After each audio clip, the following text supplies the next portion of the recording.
আসসালামু আলাইকুম।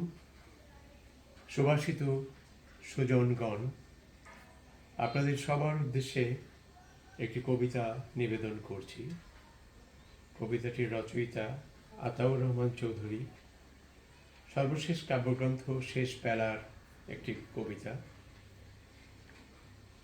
প্রথমেই কবিতাটি পাঠ করি। শিরোনাম যাযাবর।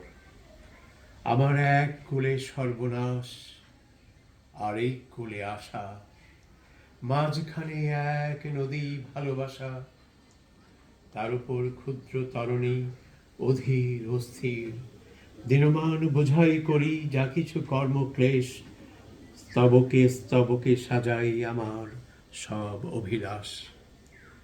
ভাসমান সংসার জোয়ারের জলে ভাসে উল্লাসে, ভাটায় কাটায় দিন বিষাদে বিপদে হেসে হেসে। আমার একদিকে জোয়ার, জলের গভীরে মাছ, আশার বসতি, আর একদিকে টানে ভাটার আহুতি। মাঝখানে ভাঙা গড়া বালুচর, সময়ের পলিমাটি, তবু গড়ে খেলা ঘর।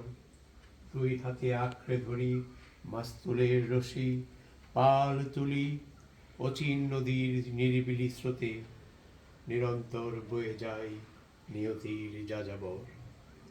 বন্ধুরা, এটি তার কবিতার এক গভীর উপলব্ধিকে ধারণ করেছে। মানব জীবন যাযাবর জীবন, এবং তিনি জোয়ার ভাটার ভিতরে, নদীর ভিতর দিয়ে একটি প্রতীকী রূপকল্পে কবিতাটি লিখেছেন।